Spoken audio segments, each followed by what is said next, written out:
जी अस्सलाम वालेकुम तमाम दोस्तों को। इश्कबाज़ां पाकिस्तान में अनफॉर्चुनेट कंडीशन है।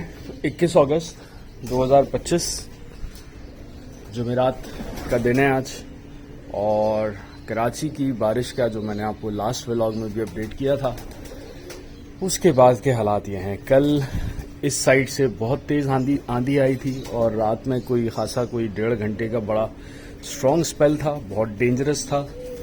मुझे ख़तरा था कि कहीं ये सोलर प्लेट्स या देखो इसका भी अगर दरवाज़ा प्रॉपरली खिंचा हुआ नहीं होता ना तो इसने खुल जाना था। ऑलमोस्ट खुला हुआ है, यानी कि इस कदर प्रेशर था, बहुत शदीद प्रेशर था कल। और ये जो मैंने पूरी एक वॉल बनाई थी ग्रीन नेट के साथ, वो लकड़ी समेत वहाँ से निकल गई है। स्टील के कील्स पे वो लगी हुई थी, कीलों पे, और वो निकल गई है। ये ट्रेज यहाँ मुकम्मल तौर पे भरी हुई है, ये आपके सामने है। तो कुछ ऐसे हालात हैं भाई, और अंदर के हालात भी मैं आपको बताऊं तो दोबारा से ख़राब हुए हैं। प्याला मैंने पूरी कोशिश की थी बचा रहे, बट प्याले पूरे भीग चुके थे, मुझे बाहर करने पड़े। तो बच्चे आई डोंट नो शायद नीचे चले गए हैं उसके, कुछ ऐसा हुआ है। क्योंकि हवा बहुत तेज़ थी, हवा के साथ कुछ ना कुछ पानी अंदर जाता है, बहुत ज़्यादा नहीं तो कुछ जाता है। यहाँ कोई ख़ास असरात नहीं हुए, यहाँ यकीनन हुए होंगे क्योंकि हवा हुए हैं, लेकिन प्रेशर बहुत ज़्यादा था, तो शायद इसलिए पानी बहुत ज़्यादा प्रेशर से अंदर नहीं आया, और आया भी है तो यहाँ से निकल गया। तो मोस्टली फ़र्श गीला है क्योंकि मैंने कल साफ़ कर दिया था इसको। तो जनाब ये हालात चल रहे हैं बारिश के। मैं तो ये सोच रहा था कि मैंने इतना कैलकुलेटेड एक एक चीज़ को देखते हुए ना इस पूरे लॉफ्ट को बनाया था। फॉर एग्जांपल, नीचे से हवा की डायरेक्शन क्या है, किस डायरेक्शन पे बारिश होती है, तो किधर क्या शेड होना चाहिए। मोस्टली इस तरफ से होती है या यूं होती है। तो ये शेड थोड़ा सा क्योंकि इसकी लेंथ ज़्यादा थी, तो ये 8 फीट के ऊपर शायद 4 या 5 इंच का शेड निकल सका। यहाँ लेंथ क्योंकि कम थी, तो ये मोरलेस कोई 10 से 11 इंच का पूरा शेड है। तो यहाँ का फ़र्श का फ़्लो बड़ा ज़बरदस्त है, पानी नहीं रुकता। ये मैंने अभी प्याले खाली किए हैं तो पानी नज़र आ रहा है, पूरा कवर्ड है प्रॉपर तरीके से। तो इतनी कैलकुलेशन के बाद ये हालात हो जाते हैं। यहाँ पर भी, यहाँ कोई एक कबूतर नज़ला कर रहा है, कौन है? दिस वन, इसको दबा देते हैं। तो कहने की बात ये कि देखें, इधर थोड़ा थोड़ा गीला आपको फील हो रहा है सिर्फ इस खिड़की से, बाकी और कहीं से पानी नहीं आता। तो फिर मैं ये सोच रहा था कि यार इतनी कैलकुलेशन के बाद भी, तो ये तो खैर बहुत स्ट्रॉन्ग थी बारिश जिसके असरात सामने आए, वरना नॉर्मली नहीं आते। लेकिन यार अक्सरियत लोगों के लॉफ्ट का क्या हाल होता होगा। मैं अगर हो सके तो आप प्लीज़ कमेंट्स में लिखिएगा कि अगर बारिश आपकी तरफ आती है तो क्या आपके पिजन सेफ रहते हैं, सिक्योर होते हैं, या कुछ ना कुछ इश्यूज़ क्रिएट करते हैं।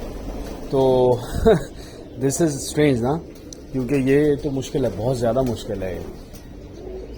और अगर आपको पता है कि जो लोग परिंदे रखते हैं दे लव देम, मतलब कबूतरों को अगर वो परेशानी में आ जाए तो बंदा जो रखने वाला है वो खासा परेशान हो जाता है। तो मैं यही हैरान हूँ इस बात पे कि बाकी लोगों के पास अगर ये मुश्किलात आती होंगी तो वो किस तरह से हैंडल करते होंगे। It's very tough.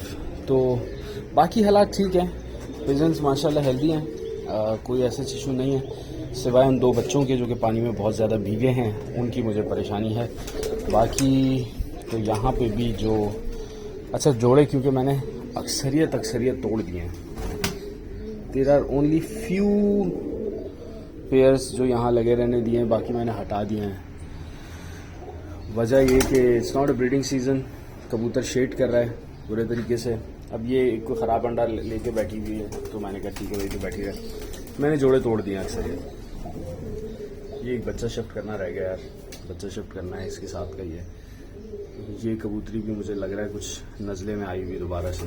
तो बात ये है कहने की कि मैंने जोड़े ज़्यादातर तोड़ दिए थे क्योंकि इट्स अ मोल्डिंग सीज़न, और मानसून के बाद आपको पता है कबूतर पूरे तरीके से झड़े होते हैं। और अगर आप इनको ब्रीड कराएं ना, तो जो सबसे बड़ी तकलीफ़ है वो ये होती है भाई कि कबूतर बाज़ औक़ात वीक हो जाते हैं, मादियाँ ख़ास तौर पे बच्चे भराते हुए भी वीक हो जाते हैं, तो इट्स बेटर कि उनको शेड करने दिया जाए पूरे तरीके से।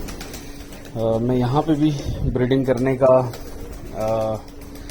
प्लान रखता हूँ, तभी मैं आज तक इसको सेट नहीं किया, मैंने बस जस्ट इसको लूज़ छोड़ा हुआ है। मैं यहाँ पे ब्रीडिंग सेटअप एक और करूँगा, तो कुछ पेयर्स वहाँ लगाऊंगा, कोई 12-16 पेयर्स का सेटअप उधर होगा, 12-16 पेयर्स का सेटअप इधर होगा, और फीमेल्स यहाँ हैं। फ्लाइंग कूप यही रहेगा, ये भी फ्लाइंग कूप रहेगा।